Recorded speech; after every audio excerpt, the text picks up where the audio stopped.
10వ తారీఖు నాడు కామ్రేడు రాయల సుభాష్ చంద్రబోస్ అన్న వర్ధంతి సభని నిర్వహించడం జరుగుతుంది.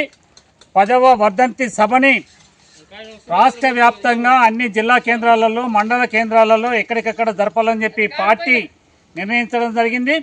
కామ్రేడ్ రవణ చనిపోయి నేటికి 10 సంవత్సరాలు అవుతుంది. ఆయన ఏదైతే ఉద్యమ బాట చూపించిండో ఈరోజు దేశంలో జరుగుతున్నటువంటి అన్యాయాలకు, అక్రమాలకు వ్యతిరేకంగా సమాజ మార్పు కోసం, ముఖ్యంగా ఒక మనిషిని మరొక మనిషి దోపిడీ చేయనటువంటి వ్యవస్థ రావాలని, సమాజము ఏర్పాటు చేయాలని చెప్పి ఆయన దేనికోసమైతే, ఏ ఆశయం కోసమైతే పనిచేసిండో దాని సాధన కోసం ఆయన సూచించినటువంటి మార్గంలో, ఉద్యమ బాటలో మనం ముందుకు సాగాలని, ముఖ్యంగా ప్రజాపంత మార్గంలో అతివాదానికి, మితవాదానికి వ్యతిరేకంగా ప్రజల సమస్యల పరిష్కారానికి ప్రజాపంత మార్గమే సరైనటువంటి మార్గం అని చెప్పి ఆ రోజు రవణ సూచించినటువంటి మార్గంలో మనం ముందుకు సాగుదామని చెప్పి అదే ఆయనకు నిజమైన నివాళులని చెప్పి తెలియజేస్తున్నాం.